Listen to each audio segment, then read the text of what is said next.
So one of the things, this is on topic and a little off topic, but it's really important that we're hiring leasing teams that love technology and love being in front of the camera.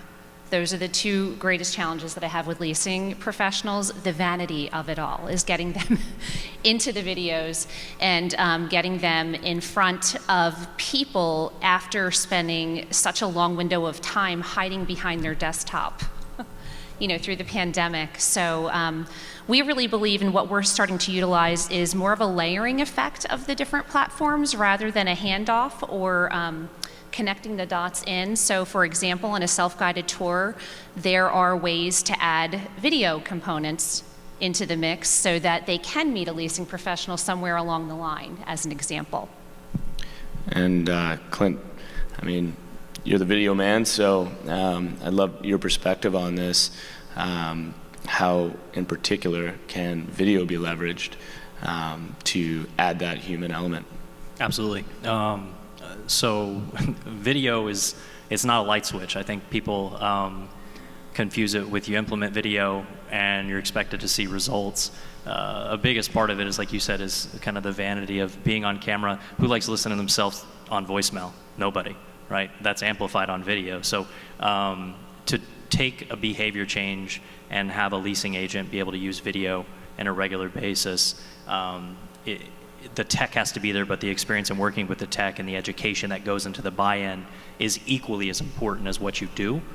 And once the content's created, you're able to read into the analytics and see. And so from a video perspective, it's just a channel to build a connection, and that's what sales is, it's storytelling.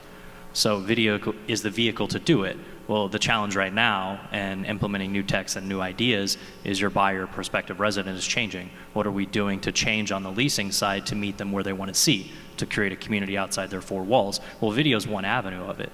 Video can work with that AI and automation through personalized videos can be a nice 1-2 tandem. For instance, on people that say, hey, I'm interested in possibly coming in for a tour. Being able to create a canned video of your leasing agent that you have ready to go through that AI chatbot is something you can use to convert from inquiry to tour. So it's nothing as simple as creating a video and saying, hey, I'm Clint, and I'm the leasing manager here at Turtle Creek, and I just wanted to give you a quick little tour of our property. And it's a canned video that you've already shot. We've got these 3 events coming up this month, so it seems personal, it seems timely, and you just reshoot that video once a month. It takes 15 minutes. You automate that and have that be sent out to every lead, so it seems personal, it seems timely. Those are things that you can do once you get the education part of your team and buy-in of how to use it. But video is not a silver bullet or a catch-all. It's a vehicle to establish connections. And the narrative you put around that story is going to determine how well you do that. And then once you have the content, you can leverage it through the analytics.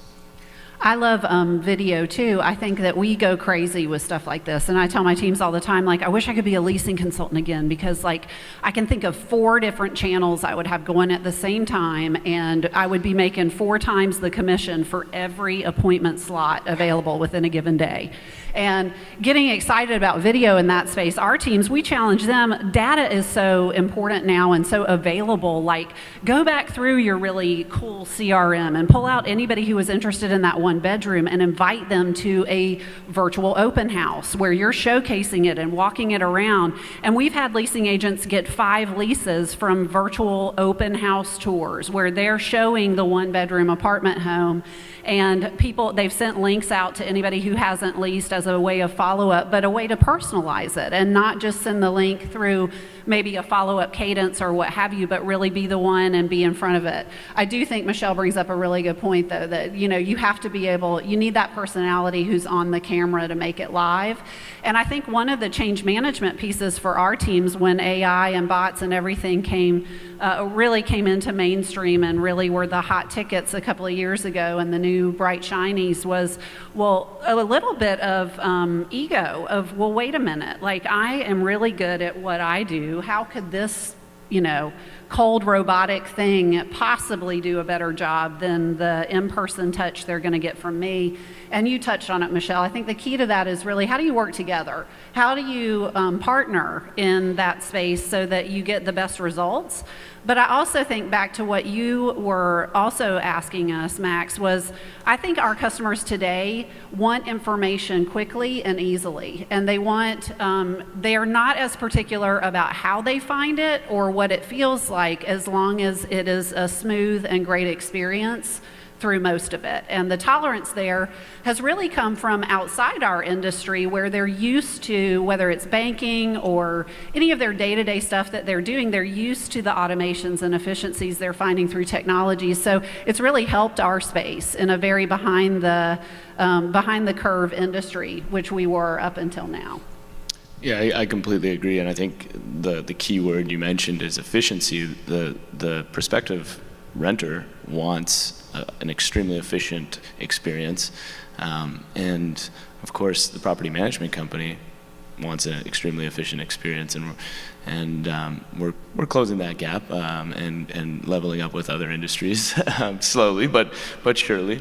So I want to ask you one more question, Clint, regarding video, because it came up to Michele how there's a bit of a the word personality came up, that your leasing agents have to have that ability to just be able to hop on and be great on video, and maybe they don't, right? Maybe they don't. They could have been leasing agents for the last decade and they're fantastic in person, but they don't have that skill set. Is it just something that's innate, or can that actually be trained, and is there an effort that actually goes into that, to bringing those leasing agents up to speed? So maybe Clint, if you want to comment on that, and Michele afterwards. Yeah, for sure. No, it's definitely something that can be taught. Just like we're talking about the prospective residents, they don't care how they get the information, it's the result. Is it efficient? Does it seem like a community I can call home? Did I get the information I came for? Did I get it quickly? It's the exact same thing. I'm a leasing agent. I'm only going to take the behavior of doing video if I know if it helps me close more leads, or prospects to come into my buildings.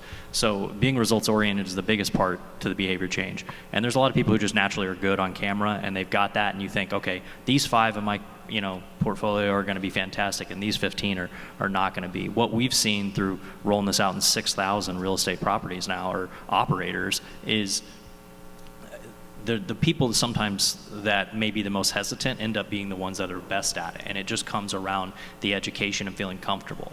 Like, think about the technology you use on a regular basis, and then think about the technology you use 3 or 4 times a year.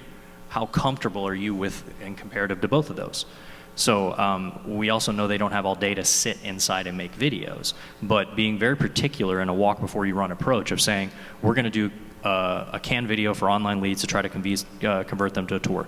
And then when someone comes in and tours, I'm going to send them a personalized thank you, because they're going to go tour 3 or 4 other places. And if I can differentiate and build a connection with that prospect, they're much more likely to trust me and make a decision that influences my business in a positive way. Getting them comfortable on camera comes with a couple of things. Putting the simple, as silly as it sounds, a magic wand feature that hides my wrinkles and makes my hairline look a little bit better than it really is in real life, like the Zoom feature. People use Zoom, I think, a lot more because you look better on Zoom than you do on WebEx, because it doesn't have that touch-up, or it didn't a few months ago, right? Myself included. So it's as simple as some of those things of putting your best foot forward, because it's their brand, right? And then templating it and making high animated intro and outros and music and just subtle things that look like a really polished product, and making it take less time than it would to do another prospect follow-up, like an email or a phone call. And then showing them the data on why they're doing it, and then getting that feedback loop from the prospect or the resident saying, this made a difference, and I'm so impressed that you did this and personalized, I'm moving in. You start to do that, it has a snowball effect on those people that are hesitant to being on video, and then you've got to have the experience with the partner that you're working with in tech to know your business, to know your goals, to know your people, to help them get over that comfortable standpoint.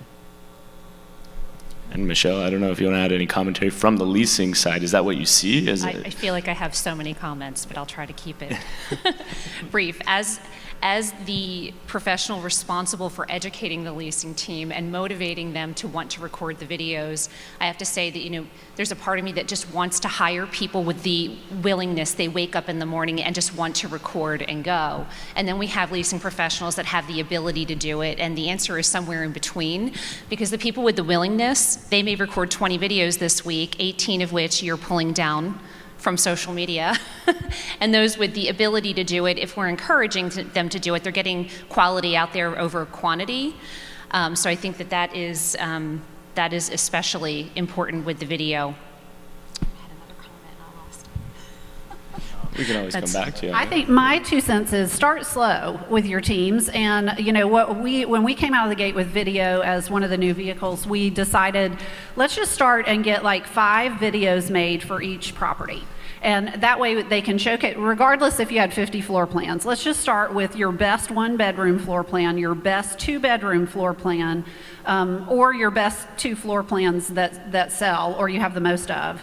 And let's get 2 really good ones of those floor plans. Let's also do a new resident move-in video, because we know that'll be a big one we use all the time. And it didn't matter who on the team was most comfortable or the best at it. The team could sit down and write that script together and really work on those. So we kind of challenged our teams to start slow, get 5 really good ones. The other ones that we did were an amenity video.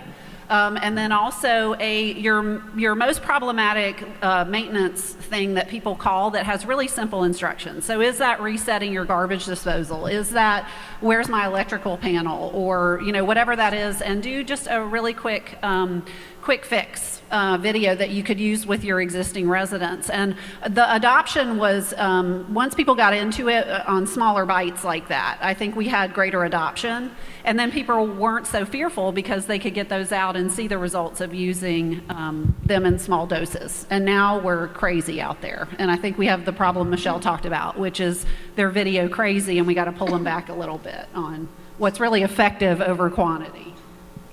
Absolutely. I think the swimming lanes of what you're talking about, of putting it in there at the beginning, is really crucial, because you have those curated content, and then you can add a touch of personalization to see the results of, okay, if I have a canned one that's not personalized and that's personalized, and do A/B testing to see what really works.